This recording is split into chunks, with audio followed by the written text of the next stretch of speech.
Hey everyone, it's Bob Perkins bringing you another AAISP Inside Sales Studio Monday Morning Sales Minute.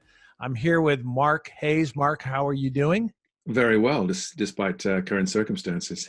Crazy Yeah, week, Bob. and you're partway around the world. Where are you calling in from? Based in Ireland, and I run a website called InsideSalesCoach.com. And that's why we're here, because Mark and I spoke earlier this week, and we talked about how do sales reps get really great. There's a lot of okay sales reps, some good sales reps. How do you go from good to great? Mark, you're going to share 3 things that maybe reps aren't doing or aren't doing that well, and 3 short tips today. Okay, so the number one is storytelling, or the lack of. The second one is the fact that many salespeople don't listen to their own sales calls, which I think is quite surprising. And the third thing, which is a massive opportunity, is the ability to work with gatekeepers and turn them into an ally or allies. So Great. the first thing is the storytelling. And recently I was delivering training in Poland, in Europe. And one of the slides I had on the screen was quite startling to the audience. And it highlighted the fact that 78% of executive buyers felt that they couldn't connect with salespeople because the salespeople were not able to relay compelling proof. Yeah. And that really stuck in my mind, Bob, because I think that salespeople need 3 kinds of knowledge. They need what we call product knowledge, which is things like functions, specifications, features, and benefits. All salespeople need this. But they also need then process knowledge, which is how to sell, whom to sell, how to qualify people, how to handle objections, how to close sales. The third thing is quite elusive, and the fact of the matter is that most salespeople do not do this at all, or if they do, not very, very well. And it's proof knowledge. And proof knowledge is how to relay stories of customer success. Thinking of what the slide told me, which is quite interesting, the fact that most people can't connect in an emotional way. And I think there are 7 reasons why stories are important. 1, they are credible. Secondly, they are conversational. Thirdly, they're logical. Fourthly, they're viral. Fifthly, they are flexible. Sixthly, they are what we call memorable. And most importantly of all, they're emotional. So thinking of those 7 reasons, looking at you and your sales team, can you actually use stories in those 7 ways to achieve things that people ordinarily don't? And a very simple model to use briefly is challenge, solution, result. So get your salespeople to be able to relay stories using the challenge, the pain of the customer, what they're going through, the solution, what you've done differently, and the result, which is the thing they actually want to buy. Mark, is that the 7 points? Is that an acronym behind that, or not? No, really? just 7 things I came up with, and I thought, how can I actually use hand gestures to kind of relay them visually as opposed to just storytelling is key, and people get engaged when they hear a real life story. So that's great. Your second point then. Second point is the importance of listening to their own sales calls. I worked with a company in England 3 weeks ago, a company in Portugal before that, and shortly before that in Dallas. And each time I said to the guys, hands up who listens to their own sales calls. What do you think happened, Bob? 1 or 2 hands. Yeah, in fact, most people said, no, I don't. And I think that's a massive mistake, because if you can't know what to change, how can you improve? We all need coaches. We all need some kind of feedback. And the number one tool that we as salespeople, inside salespeople, have is our voice. So there are 3 reasons I think people don't do that. 1, they choose not to. Secondly, they don't have to. And thirdly, they don't know how to. So looking at those individually, if they choose not to, it's often because a popular misconception is that most salespeople like the sound of their own voices. I'm not sure that's exactly true. I don't think so. Yeah. But even as a podcaster or a trainer, I think that sometimes even I'm not comfortable with the sound of my own voice. And I think that's very important that we work on this as salespeople. The second reason is that we don't have to. So if managers aren't making it a requirement that salespeople at least twice a week listen to a call, diagnose the call, do a post-mortem on the call, how can they possibly advance? Because I, as a manager, can say something 10 times, 15 times, but until someone actually hears themselves say something or not say something, they won't really realize what to change and how to change. And the third reason is that people don't know how to.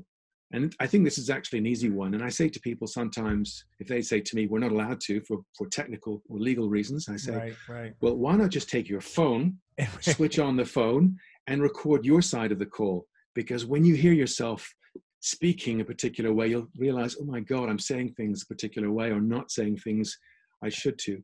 So there are, very simply put, 7 steps which I think anyone can use to diagnose their call. So listen to the recording and then ask yourself, how well did I prepare for my call? How well did I clarify the objective of the call? How well did I open the call? How well did I relate to the person answering the phone?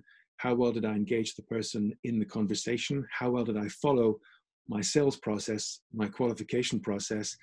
And how well did I control the next step?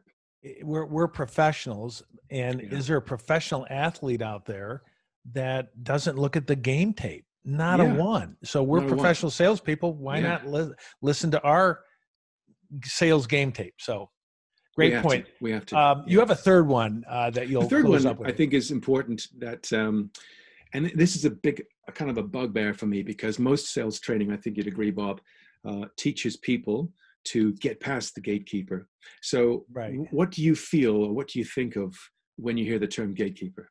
I'm just curious. Well, I think it's somebody that's going to prevent you from talking to to right? Kind of a. So what comes to my mind is Heimdall from the Thor movies, this creature with a sword, or Ghoul in the case of, Ghostbusters. So we're kind of changing the conception, or the preconception that salespeople have, into a negative concept. So we're teaching people that this is a human being to be feared, to be got past, to be brushed past. And I think we're overlooking a massive opportunity. If we can work with gatekeepers to help them to work with us, we have a massive opportunity. And there are 3 reasons why I don't think salespeople connect with gatekeepers. One, they ignore them.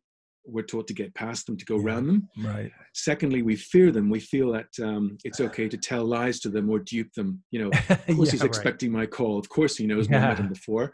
Yeah. And the third thing is we underestimate them. And I think that's a big mistake, because frequently, in my experience, the gatekeepers whom I've spoken to in my sales career have been people who've been there since the get-go. They know where everything is. They know who's who, what's what, what's going on. And we overlook this at our peril. So a couple of tips very quickly. Slow right down. Sales people often speak with a particular cadence, as I'm doing a little bit now, because I'm anxious to come in on time in terms of your duration today. But think of the cadence with which you speak. And that often is a real clue or a signal that you are a salesperson. Secondly, get their name. Often I've said to someone after a sales call, what's the name of the person you just spoke to? And they said, I'm not sure. And I say, well, why didn't you ask? Because they didn't think it was important. But this is the person they'll be connecting to more than likely when they call back the next time and the next time. So why not get through to them? The third thing is to anticipate resistance. And it's amazing, but if you think of it, there are only really 4 questions which a gatekeeper can ask. And it's, who is this? Where are you calling from?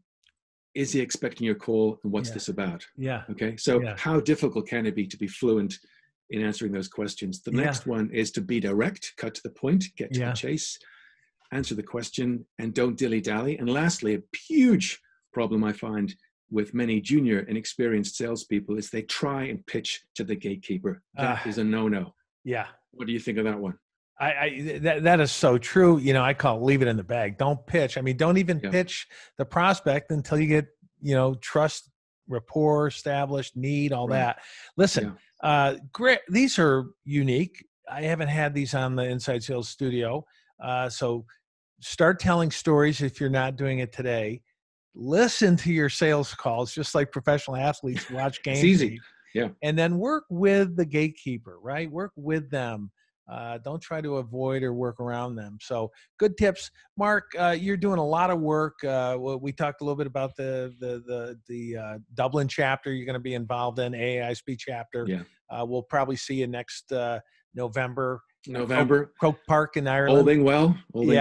And so how can people reach out to you if they want to dig deeper into these topics? Sure. I have a weekly podcast on Apple Podcasts, on Stitcher, Spotify. It's Inside Sales Coach Podcast, and the website is insidesalescoach.com. That's it. That's fantastic. I appreciate your time today. Pleasure, Bob. Thanks for your time. Sharing your expertise. Everyone, good selling. Bye-bye. Take care. Bye-bye.